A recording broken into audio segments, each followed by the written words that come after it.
Bonjour à tous, amis de la RH. Aujourd'hui, j'ai le plaisir de recevoir une femme pas comme une autre, Cassandra Cornillo, geek dans l'âme et directrice de la ligne des métiers du numérique et de l'école numérique de SNCF. Un grand hub de montée en compétences, de montée en connaissances sur les sujets du numérique du groupe SNCF. Bonjour Cassandra. Bonjour Béatrice. Alors, tu as vu la présentation, je t'ai pitché en mode la geek girl. J'ai sorti du lot. Je voulais savoir, est-ce que tu as toujours été geek ? Est-ce que c'est quelque chose que tu avais déjà depuis que tu étais toute petite, ce goût un peu pour l'exploration, l'innovation ? Alors, oui et non. Je pense que le fait d'être ancrée dans le numérique, dans mon job, a fait que finalement, tout naturellement, le chemin se fait et tu fais des recherches, tu t'intéresses à ce dont ont besoin les collaborateurs, etc. Mais j'ai toujours été très, très curieuse. Et donc, finalement, le côté geek est venu naturellement. Donc, tu confirmes un peu l'adage, on ne naît pas geek, on le devient. Ok. Alors, ça fonctionne bien. On revient un peu, quand tu étais toute petite, qu'est-ce que tu voulais faire comme job ? Alors, 2 jobs qui ont rien à voir. Je voulais être institutrice parce que j'aimais bien les enfants. Le côté de transmission, ça marche bien en plus quand on analyse étant adulte. Et je voulais être boulangère parce que je suis très gourmande. Et je pense qu'il y avait un petit côté relation client si j'analyse aussi en tant qu'adulte, donc c'est un peu moins mignon. Génial. Boulangère, écoute, top. Et du coup, alors rien à voir parce que finalement, tes études t'ont plutôt mené vers le droit. Oui, c'est très ça. Loin de la pâtisserie. Ouais, vraiment très loin. Mais en fait, tout s'est construit naturellement. En 3e, je suis allée à un salon de l'étudiant et j'ai fait un test de personnalité. Et c'est les grands salons à Porte de Versailles. Voilà, c'est ça. Tu reviens avec des sacs entiers remplis de paperasse que tu regardes jamais. Et j'ai fait un test de personnalité. Et ce qui est sorti, c'est assistante sociale et RH. Et je ne sais pas pourquoi, je me suis accrochée à ces RH et ça a été mon fil rouge pour mes études et puis pour ma vie professionnelle maintenant. Parce que du coup, en plus, tu fais le choix d'études. À l'époque, c'était l'alternance. C'était un parcours un peu hybride où je te dis, OK, finalement, j'ai aussi envie d'une expérience concrète, c'est ça ? Comment ça s'est passé ? C'est ça. Alors en fait, j'ai fait la fac. Ça m'a pas transcendé, on va pas se le cacher. Et donc du coup... Qu'est-ce qui t'a moins plu dans la fac ? C'est côté gros amphi, impersonnel. Ouais. T'es un numéro de copie. Surtout en droit, voilà, c'est des amphis bondés. C'est énorme. En première année, on était plus de 1000. Enfin, c'est un truc de fou. T'étais à quelle fac ? À Créteil. Ouais, en plus, vraiment grosse voilà, machine. C'est ça, énorme.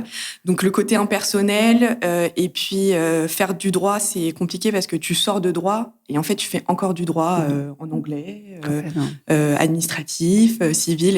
Et ça a été un petit peu compliqué pour moi. Et donc, du coup, j'ai voulu m'ouvrir. Ouais. Et c'est là où tu fais le choix finalement de l'alternance. Exactement. Donc je rentre dans une petite école qui s'appelle l'IFAG, qui a un beau passif et puis maintenant qui grandit, donc c'est plutôt sympa. Et qui est une école entrepreneuriat aussi maintenant. Et donc qui t'ouvre vraiment sur tous les champs de l'entreprise, que ça soit de la finance, au market, au RH. Et en plus, c'est en alternance. Excellent. Et pourquoi le choix de l'alternance ? Parce que tu vois, il y a quelques années... Aujourd'hui, ça y est, l'alternance est revenue en grâce. Mais je me souviens, moi, j'en parle librement. Mon frère a fait l'alternance. C'était une expérience géniale pour lui. Mais à l'époque, on ne te disait pas alternance, c'était la voie royale. Alors pourtant, c'est une expérience concrète, c'est un CDI à la clé. Qu'est-ce qui fait que toi, tu t'orientes vers ça ? J'ai envie de mettre un pied dans le monde du travail. J'ai envie de produire des choses parce que apprendre le théorique, etc., c'est plutôt sympa, ça t'enrichit. Mais bon, quand t'as une vingtaine d'années, t'as envie de prendre les choses en main. Et donc, du coup, c'est aussi pour ça que je choisis l'alternance. Et puis, on va pas se le cacher, l'école est payée aussi. C'est quand même beau. Donc, c'est quand même beau. Enfin, ça, c'est vraiment le plus de l'alternance. Et finalement, pour moi, c'est une des meilleures expériences que j'ai eues, c'est l'alternance. Parce que tu l'as fait où, du coup ? Alors, du coup, j'ai un peu vadrouillé. Donc, j'ai commencé mon alternance au sein d'Altran. Oui. Voilà, donc en tant que chargée de recrutement sur le secteur automobile. C'était une super expérience. Recrutement, c'est dur. Ouais. Dur. Tu chasses du candidat, tu chasses du client. C'est pas évident. En plus, j'étais dans un environnement que de mecs. Donc la petite chargée de recrutement autour de tous les des business managers, etc. Donc tu chassais pour quel type de clients? C'était du Renault, du Peugeot? Exactement, tous les clients automobiles et Valeo aussi, équipementier automobile. Enfin voilà, donc que de l'ingénieur presque. On dit quand même pas assez. Le recrutement est quand même une super école et dans le monde du learning, on retrouve beaucoup d'experts qui viennent de ce monde-là, quoi. Complètement. Non, mais c'est une très bonne expérience. Ça te permet de comprendre les profils, d'avoir des vraies relations avec les gens parce qu'il faut comprendre leur expérience, ce qui s'est passé dans leur parcours, etc. Donc, ça a été une belle expérience qui m'a bien forgée. Et ensuite, tu fais une passerelle directement vers SNCF et on est en... Alors, c'était à l'autre bout de Paris et donc du coup, ils me proposent de rester et moi je dis, écoutez, je pense que c'est bien que j'aille voir autre chose, etc. Ouais. Et donc du coup, je rentre dans un petit cabinet de recrutement qui faisait du recrutement pour la distribution. D'accord. Donc, on a recruté des responsables de magasins Monop, Gap, etc. Ouais.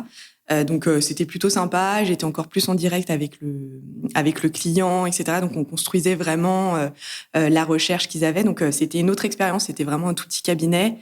J'ai beaucoup appris. Et puis là, ça a été une expérience un petit peu compliquée parce que j'étais en désaccord avec mon manager de l'époque qui voulait que je devienne commerciale. Moi, je n'avais pas envie de devenir commerciale.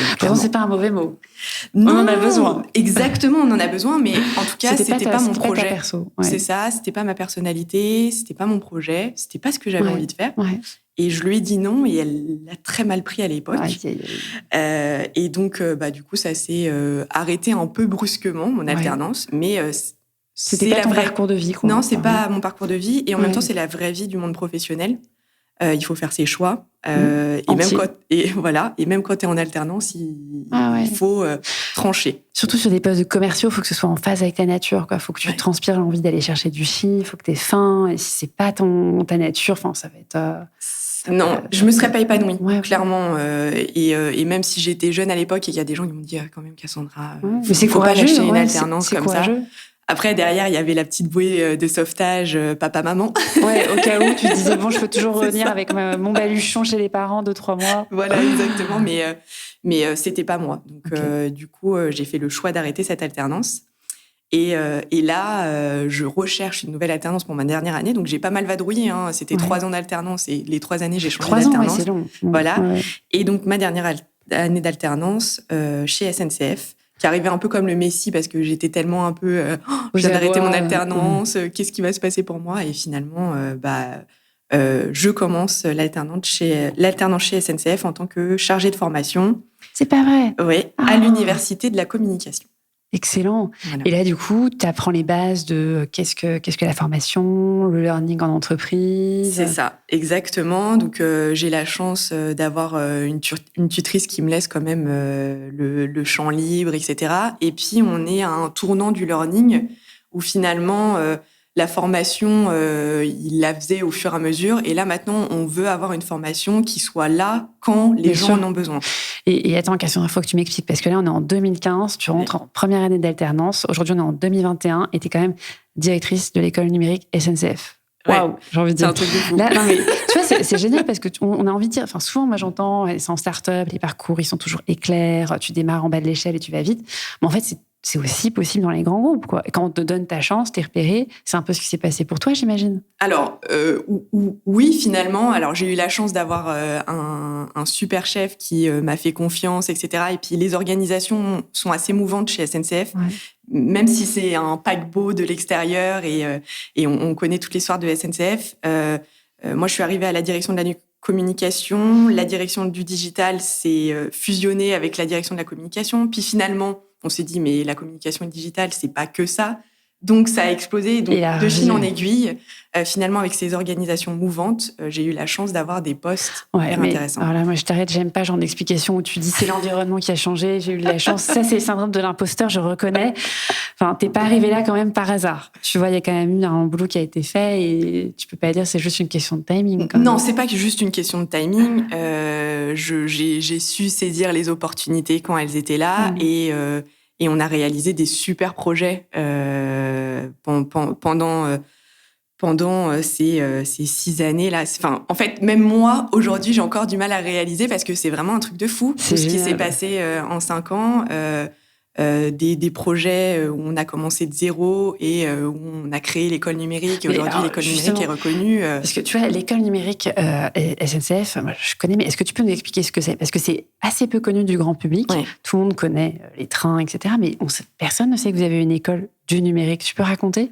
Alors, l'école numérique SNCF, c'est un centre de formation interne. Alors, c'est tout de suite un peu moins sexy, mais moi, j'aime l'école numérique, je garde. Je garde. Voilà. Et en fait, chez SNCF, on est doté quand même d'un certain nombre d'universités d'entreprises selon les métiers qu'on a, etc. Tu veux dire cheminot, personnel en gare Voilà, c'est ça, exactement. Donc, on a l'université du service, justement, qui accompagne les personnels en gare, etc. On a l'université de l'attraction qui accompagne plutôt les conducteurs, etc. Donc, on a vraiment une organisation très construite pour accompagner les collaborateurs en termes de développement des compétences. Et donc, l'école numérique, on l'a créée en 2017. Avant, il y avait déjà un centre de formation autour de l'informatique qui existait. Donc, finalement, j'ai récupéré un peu les équipes qui existaient et puis autour de ce noyau, on a construit l'école numérique. Et pourquoi finalement poser cette première pierre? Est-ce que vous avez pris finalement conscience que c'était incontournable, il y avait un besoin de monter en compétences, c'est vos clients qui ont poussé, vos usagers qui ont poussé finalement ce... C'est un tout. On est en 2017, on a un changement d'organisation, désolé. Voilà. On a un directeur du SI des systèmes d'information qui arrive. Et on se rend bien compte que notre SI est vieillissant. Ouais. Et là, pour accompagner la transformation, c'était impératif qu'on mette à disposition les outils et les formations dont allaient avoir besoin nos agents dans cette transition qui allait être assez brutale, parce que on passait d'un SI vieillissant à quelque chose de presque révolutionnaire, quoi. Et ce qui est super intéressant dans ce que tu dis, c'est que finalement, on se rend bien compte qu'un changement d'outil, c'est pas juste je plug un nouveau outil, c'est un vrai changement de mentalité aussi. Et il y a une vraie dimension finalement développement, accompagnement du changement quand je t'écoute. Complètement, c'est culturel. L'école numérique a été centrale et été un pilier dans la transformation, mais ça a assez additionné avec un Fab Transformation qui a accompagné justement tout le côté culturel du développement des compétences. Et finalement, on s'est rendu compte assez vite que nos compétences sur le numérique changeaient très rapidement. Donc, au bout de 2 ans, nos collaborateurs avaient besoin d'être formés sur des nouvelles technologies, des nouvelles méthodologies. Et ces nouvelles méthodologies impliquaient un nouveau comportement aussi. Donc, on a tout donné sur les compétences comportementales. Donc, oui, effectivement, c'est pas juste un outil, c'est la culture d'entreprise en vrai qui doit évoluer pour que ça fonctionne. Et là, tu t'attaques à des thèmes en particulier. Tu te dis, OK, je vais d'abord former à qu'est-ce que la transfo digitale, qu'est-ce que l'IA. Tu te fixes un peu des thèmes priorités où tu dis, OK, là, il y a des gros besoins, il faut absolument qu'on... Alors, on s'est assez aligné avec la stratégie de l'entreprise sur le numérique. Ouais. Donc, il y a plein de choses qui sont arrivées au fur et à mesure. Mais, par exemple, le cloud a été une vraie révolution pour nous. Et on est encore dedans. Tout doucement, on est tout en train de passer dans le cloud. On avait des data centers SNCF avant. Maintenant, qui migrent. Qui migrent sur différents clouds, etc. Donc, ça, il a fallu aussi bien l'expliquer aux gens qui étaient dans l'informatique. Donc là, c'était plus technique, mais aussi à nos clients internes. Mais qu'est-ce que ça veut dire le cloud, etc. Donc, pour moi, il y a 2 champs sur lesquels on a vraiment travaillé. C'est l'acculturation de l'ensemble des collaborateurs du groupe. Et ça a été une des grandes missions de l'école numérique. Même si on n'avait pas toutes les clés en main, c'est vraiment ce sur quoi on a travaillé. Et le côté compétences technologiques qu'on doit apporter à nos collaborateurs qui ont un métier dans le numérique. Donc finalement, tu as un peu 2 cibles, quoi. Tu as le grand public SNCF, où là, tu es sur un niveau un peu d'awareness, sensibilisation. C'est ça. Créer un socle commun de compréhension. Exactement. Et tu as une cible qui est beaucoup plus tech et qui a des besoins beaucoup plus avancés, quoi. Oui. C'est exactement ça. Du coup, on a 2 cibles qui sont quand même totalement différentes, avec des besoins différents. Du coup, il a fallu vraiment qu'on choisisse les formats qui conviennent là où ça allait. On avait beaucoup moins de budget sur l'acculturation parce que l'acculturation, ça, pour nous aussi, c'était pas à nous de tout porter, c'était au métier de prendre la main sur l'acculturation dont avait besoin un agent en gare, dont avait besoin un conducteur, etc. Mais nous, comment on donnait le socle justement de cette acculturation numérique à la transformation digitale. Très clair. Et sur la partie finalement des collaborateurs qui étaient déjà des têtes, des geeks, des geeks, là tu fais comment? Tu produis en interne, tu vas sourcer finalement des bons partenaires qui sont ultra pointus sur des thématiques, tu agrèges parce que là du coup tu es au début de l'histoire, tu dois tout construire en fait dans ton école. Ouais, oui, on reprend tout, même si on avait une base existante. Finalement, comme les technologies évoluent très vite, les méthodologies, etc. Il faut qu'on revoie toute notre offre de formation. Donc, nous, on s'appuie sur des prestataires qui nous aident à construire les formations, qu'on contextualise selon le besoin, etc. Et donc, on fait évoluer au fur et à mesure. Donc l'équipe d'ingénierie, de formation et pédagogique bosse là-dessus en continu puisqu'on fait évoluer notre offre en permanence. Clair. Donc un parti pris un peu hybride, un capitalisé sur l'existant, sourcé aussi en externe. Et du coup, tu parlais tout à l'heure également de compétences comportementales. Et c'est vrai que trop souvent, on a tendance à dire non mais on forme aux outils, on forme aux compétences tech, et on oublie que finalement les soft skills sont devenus aujourd'hui essentiels. Ça, pour toi, c'était important aussi de pousser les gens? Complètement, parce que, il y a les usages, mais les usages sont liés au comportement qu'on va avoir, à ce qu'on va diffuser par les outils qui sont mis à notre disposition. On voit bien que la gestion de projet aussi a évolué. On ne travaille pas de la même manière. On peut parler d'agilité, etc. Et ça demande des comportements aussi qui nous demandent d'être plus flexibles, d'être à l'écoute des autres, etc. Et vraiment, ça a été un peu la pierre angulaire du travail qu'on a fait sur l'école numérique, vraiment les compétences comportementales. Et tu as détecté des besoins, tu commençais déjà à toucher du doigt, tu disais l'écoute. Ouais. Il y a d'autres types de compétences où tu t'es dit, OK, là, il faut qu'on mise vraiment dessus. Oui, complètement. L'assertivité, on voyait que, il y a un historique qui y avait dans le SI, etc., et dans la manière de travailler qui ne fonctionnait plus totalement avec les transformations digitales qu'on était en train de vivre. Et donc, il fallait leur apporter les comportements et en tout cas les postures qui allaient bien, comment je travaille avec l'autre, comment je comprends l'autre, comment je réagis en fonction de l'autre. Et on a mis des parcours de formation sur 6 mois en place pour ancrer vraiment les comportements, etc. C'est vraiment quelque chose qui a construit aussi l'école numérique. Et je pense aussi qu'il a fait une chance pour l'école numérique, c'est d'ancrer le développement des compétences au-delà des compétences technologiques. Et on voit qu'il y a des agents qui se sont vraiment attachés à ces formations comportementales. Et donc, du coup, de ces formations comportementales, ils se sont dit, OK, il y a aussi cette technologie dont je vais avoir besoin. Et donc, du coup, c'est finalement des parcours un peu personnalisés et qui ont remis au goût du jour les formations qui étaient peut-être un peu vieillissantes, etc. Et ces compétences comportementales ont vraiment bien fonctionné. Alors maintenant, on essaye de... Palécher un peu, mixer. C'est ça, exactement. Et du coup, j'ai envie de continuer à rentrer dans les coulisses de ton école. Est-ce que tu peux me dire, par exemple, est-ce que tu es plutôt partisane, toi, du 100% e-learning, tu mixes du présentiel? Parce que là, ce dont on parle, c'est quand même changer les comportements. Ouais. Je sais qu'il n'y a pas de recette magique, tu vas pas me dire, voilà, il n'y a pas de miracle. Mais est-ce que toi, tu as développé un peu une secret sauce, quelque chose où tu te dis, OK, là, c'est une méthodologie qui marche plutôt bien? Ouais. Je pense qu'on n'a pas trouvé la recette magique. Alors, moi, je crois au e-learning, mais pour ancrer les bonnes postures, les bons comportements, c'est pas que par le e-learning. Il faut échanger avec les gens, il faut partager, il faut comprendre, etc. Donc, nous, on mise surtout sur le présentiel. On a eu 1 an là un petit peu compliqué sur ces sujets-là. On a travaillé avec nos formateurs justement sur comment on fait pour passer les bons messages, même à travers cet écran.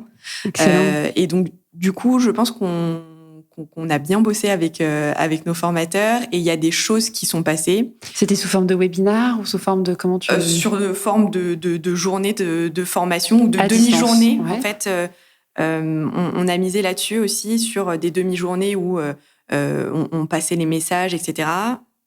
Le cerveau mouline un peu, et le lendemain, on remettait en pratique, on reparlait des sujets, etc.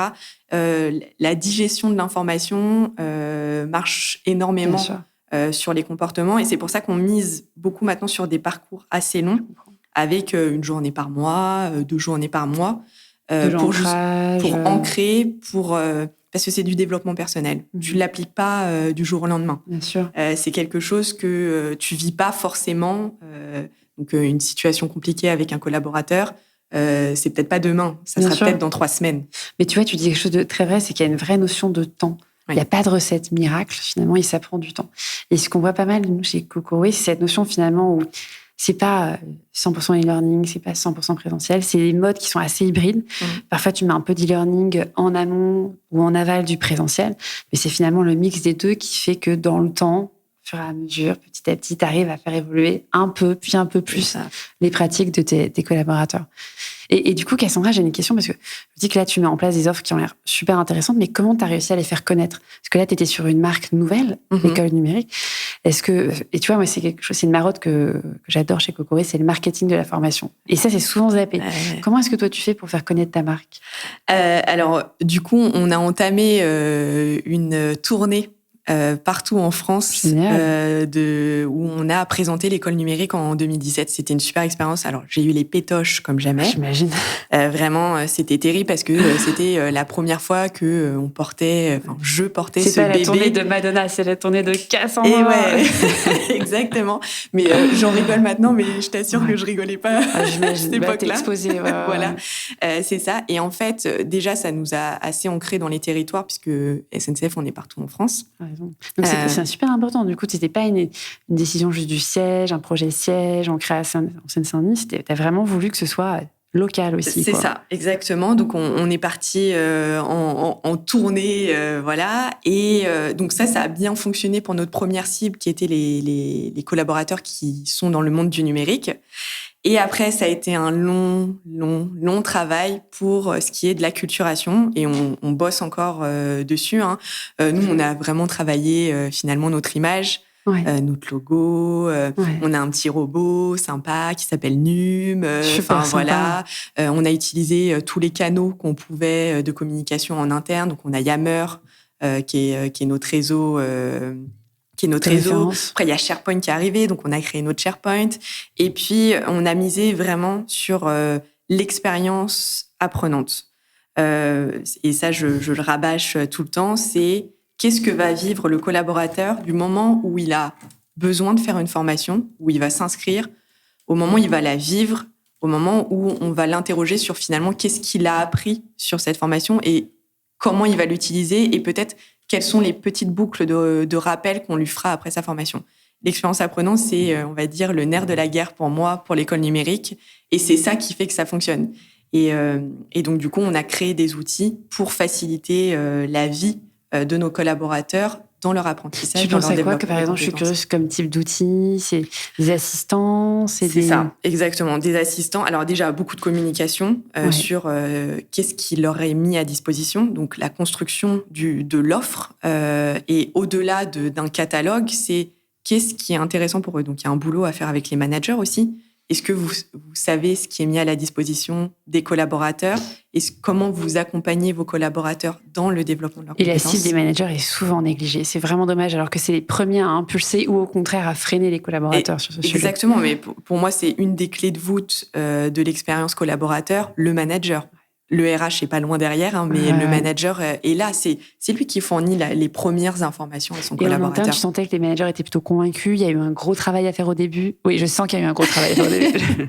C'est un travail de longue haleine, et on le poursuit parce que finalement, les managers, ils ont beaucoup de boulot.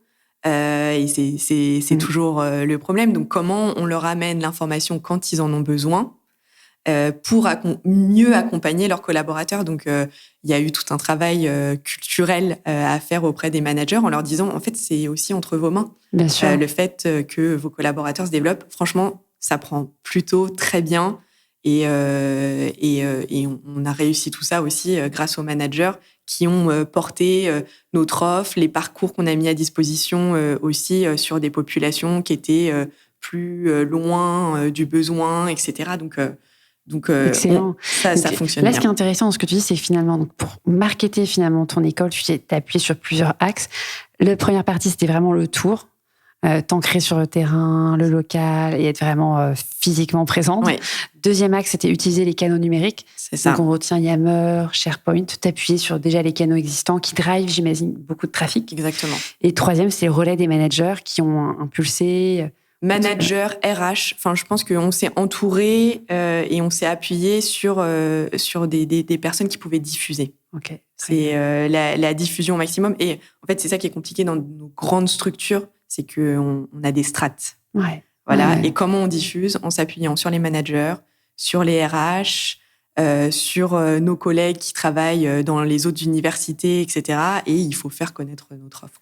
Et aujourd'hui, en fait, ce qui est intéressant, c'est que l'école numérique, elle n'est pas toute seule comme une petite île au sein de SNCF. Tu as un vrai écosystème en plus. Ouais.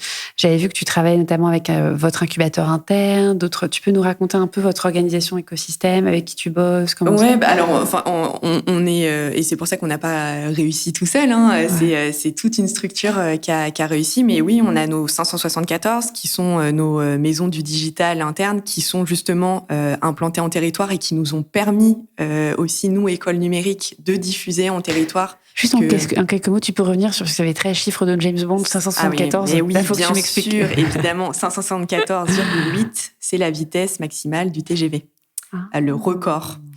Et donc, du coup, on a choisi d'appeler nos maisons du digital les 574. Super. Voilà. Et c'est des formes d'incubateurs en région? Comment ça fonctionne? Ouais, c'est ça. C'est des incubateurs de projets internes. Sur les sujets du numérique. Et donc là, les maisons du digital sont un peu en train d'évoluer, mais le concept de base était de mettre à disposition des fabs sur des technologies données pour accompagner les projets qui étaient en train de se monter en interne chez SNCF. Infuser un peu l'intrapreneuriat avec des imprimantes 3D, des outils makers, c'est ça? Exactement, ouais. On avait notre petit labo. Voilà, et il existe toujours d'ailleurs. Et du coup, tu collabores avec ce type en fait de maison, quoi. Ouais, c'est ça. On collabore avec ce type de maison. On fait des partenariats aussi avec les fabs technologiques qui ont besoin justement de diffuser quels sont leurs technos, à quoi ça sert, dans quel cadre on peut le mettre en place au sein de SNCF, etc. Donc oui, c'était un vrai partenariat avec ces maisons du digital. Et comment tu te projettes sur l'avenir justement de ton école? Est-ce que tu as des grands challenges pour l'année à venir ou des grands plans d'attaque? Alors, on a eu un super challenge entre les deux, enfin, c'est entre la deuxième et la troisième vague, voilà. On a décidé de lancer un label dirigeant numérique. Et donc, du coup, on s'est lancé dans le fait de former nos dirigeants au numérique. Donc, on a créé tout un parcours autour du numérique et comment nos dirigeants prennent les bonnes décisions avec le numérique. Et là, on a essayé de leur amener toutes les clés qui allaient bien. Et pour construire ce label, on a créé une petite application, etc., pour qu'ils puissent la suivre de partout, sur des contenus très courts, puisqu'on est sur quand même des gens qui ont peu de temps. Donc, ça a été excellent. Ça a été quelque chose de costaud à construire. Et c'est là où on voit à quel point, finalement, tu vois, la formation est un outil d'influence aussi. Oui. Parce qu'on a besoin d'avoir des dirigeants qui sont acquis à des enjeux comme le numérique. Moi, je me souviens, il y avait une expression qu'utilisait une data scientist que j'admire, qui est Aurélie Jean. Elle disait, voilà, on a besoin de dirigeants éclairés et non pas éblouis sur les nouvelles technologies, quoi. Donc, j'adhère. J'adore, ok, moi aussi. Et du coup, génial. Donc, une app qui est à leur disposition, dans laquelle tu mets du contenu rapide. C'est ça. Qui permet de les éveiller, les acculturer. Exactement. En fait, on a créé on va dire, le socle de compétences sur lequel ils ne pouvaient pas échapper. Donc, on a créé des masterclass sur certains sujets, mais on n'en a pas fait 10 000 parce qu'ils n'ont clairement pas le temps. Donc, on a créé des masterclass sur comment on investit dans le numérique, c'est quoi les sujets autour de la cybersécurité. Donc, les sujets, on va dire, clés autour du numérique et où il faut qu'ils soient sachants sur le sujet. sans être des sachants technologiques, mais qu'ils aient les moyens de prendre les bonnes décisions sur ces sujets-là. Et ensuite, leur donner aussi de l'acculturation sur un grand nombre de sujets, comme le numérique responsable, comme les outils collaboratifs, comme la 5G, le cloud, des sujets où, justement, ils ont besoin d'être éclairés, puisque on est une entreprise qui est quand même énorme et on n'est pas tous acculturés encore à la même manière. Et il ne faut pas laisser les dirigeants de côté, puisqu'on a pas mal travaillé sur l'acculturation de nos agents et nos dirigeants. Ouais, donc là, ça te fait une troisième cible, quoi. T'avais C'est ça. Tout SNCF, les techs et en plus maintenant les top dirigeants. C'est ça. Super intéressant. Ouais. Et là, Cassandra, je bifurque que totalement. Mais je sais que tu as une vie qui est très prenante et que l'école te prend énormément de temps. Et moi, ça fait partie des points qui sont super importants parce que chez Coquereux, on fait beaucoup attention à l'équilibre de vie privée, vie perso. Comment est-ce que tu t'es organisée au fur et à mesure de ta montée en puissance de ta carrière parce que je te vois là, ta bonne mine. Et pourtant, je sais que t'as un agenda. Je reviens de vacances. Ouais, mais bon, quand même, il doit y avoir quelles sont tes clés pour construire une carrière telle que la tienne et garder un équilibre de vie, garder la tête froide, du recul? Alors ça, c'est tout un cheminement parce que au tout début de l'école numérique, je ne voulais pas partir en vacances. Ouais. Workaholic. Mais j'étais à fond dedans.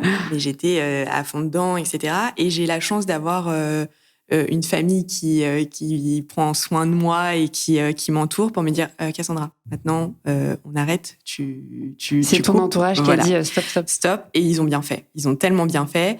Alors moi j'ai 2 techniques, on va dire, pour vraiment couper du travail, et ça a dû changer avec le confinement parce que moi le changement de lieu change ma vie. Ouais. Donc le trajet du bureau à chez moi est une vraie coupure. Était une vraie coupure. Ouais. Et c'est un peu de décompression. C'est ça. Exactement. Tu arrives chez toi, tu te changes. Ouais. Et voilà. Et là, tu re-rentres dans ta vie personnelle.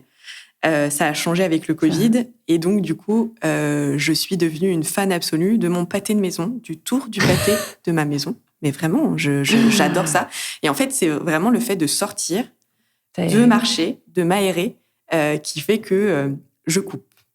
Après, on va pas se cacher, le téléphone n'est jamais loin, on reconnecte, etc. Mais je pense qu'il y a un petit déclic qui se fait et tu fais « Ok, là, je suis avec moi, avec mon conjoint, etc. » Enfin, il y a plein de choses qui se créent. J'ai beaucoup justement d'experts qui m'en parlent et qui me disent que ça fait partie de leur méthode. Finalement, la marche, c'est quelque chose d'assez méditatif aussi. Tu relâches et je connais des grands noms qui sont des adeptes de grandes randonnées justement en pleine nature pour relâcher, s'échapper, faire retomber le stress, quoi. Ouais, c'est ça. Mais moi, c'était vraiment ma petite soupape, on va dire, la marche. Alors, il y a des fois où j'avais pas envie d'y aller, mais vraiment, où je me dis non, mais je suis à fond dedans. Et puis, tu déconnectes beaucoup moins quand t'es chez toi. Enfin, c'est compliqué, cette affaire de télétravail, parce qu'il y a des plus, il y a des moins. Et donc, c'est comment tu le gères. Mais finalement, je pense que c'est vraiment la chose qui permet de lâcher la pression, etc. Et puis, dans les phases de grand stress, je vais retrouver le nom. C'est pas la méditation, parce que j'ai essayé la méditation.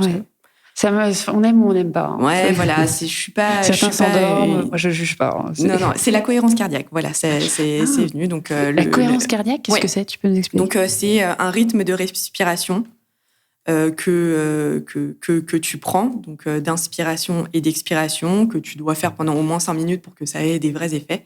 Et en fait, ça recrée une cohérence dans ton corps, dans la circulation, etc.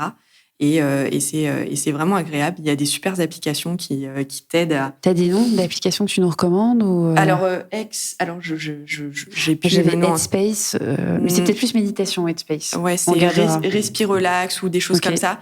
Et vraiment, la cohérence cardiaque m'a beaucoup aidée. Je crois que j'ai découvert ça à une conférence au tout début de l'école numérique. Et je me suis dit, bon, allez, faut y aller. Puis j'étais allée voir un naturopathe parce que je m'étais un peu bloqué le dos, etc. Essayez la cohérence cardiaque. Je fais, bon, allez, faut que je m'y mette. Mais c'est pas devenu une routine pour moi. C'est vraiment quand je sens que... calme-toi, Cassandra. Et puis, on fait quelques jours de cohérence cardiaque.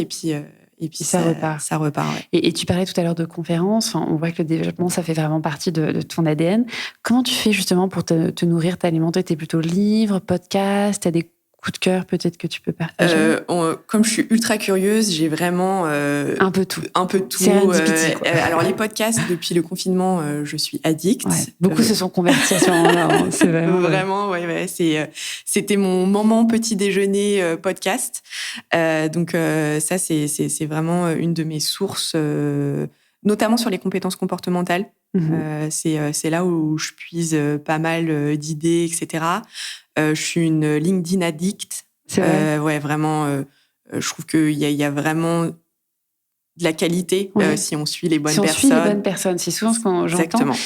Certains disent mais LinkedIn devient une poubelle, c'est comme Facebook, mais il faut suivre. En fait, vraiment, tu as un bouton qui te permet de suivre tout simplement et qui filtre complètement ton fil d'actu et tu ne suis plus que des gens qui t'intéressent. Quoi. C'est ça, exactement. Donc LinkedIn vraiment est une source. Twitter. Beaucoup moins. J'ai eu ma période Twitter, mais... ça s'en va, ça revient. C'est ça, exactement. Donc, c'est vraiment LinkedIn, les podcasts, et puis je me nourris de conférences. Alors, depuis 1 an... Ouais, c'est plus en distance. Ouais. Alors, j'ai fait un peu de webinaire, mais... Autrement, c'est pas pareil. Voilà, c'est pas pareil. Donc, j'ai hâte de pouvoir reprendre un petit peu un rythme de conférence de temps en temps pour se nourrir, pour voir de nouvelles choses, de nouvelles personnes aussi, parce que c'est comme ça aussi que tu trouves des nouvelles personnes sur LinkedIn. C'est dans tes rencontres, Bien etc., sûr. que tu rajoutes. C'est vrai que ça nous manque. Ouais, clairement. Et Cassandra, pour finir, une question que j'aime bien poser, c'est est-ce que tu as une devise, un motto, une phrase un peu qui t'accompagne dans ta vie? Alors, pas forcément. J'ai pas. Alors, je me suis dit, allez, je vais chercher proverbe ou un truc comme ça. Non, je pense qu'au fur et à mesure de ma petite carrière non, pas de petite carrière. Moi, j'accepte pas ce genre de choses. Non, mais en termes de durée, ça passe. J'ai vécu des choses plus ou moins drôles, que ça soit professionnellement ou personnellement. Et je pense que dans toutes les expériences, qu'elles soient difficiles, dures, on peut toujours trouver le côté... positif que ça a amené en nous ou sur la situation, etc.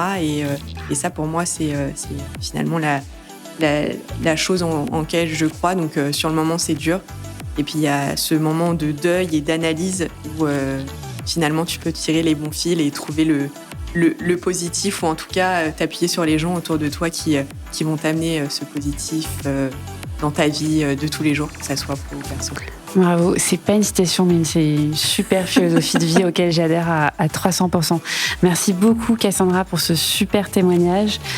On a parlé expérience apprenante, on a parlé cloud, soft skills et même cohérence cardiaque. J'irai me renseigner. Merci beaucoup Cassandra encore pour ton témoignage. Avec plaisir. Et à très bientôt, amis de la RH.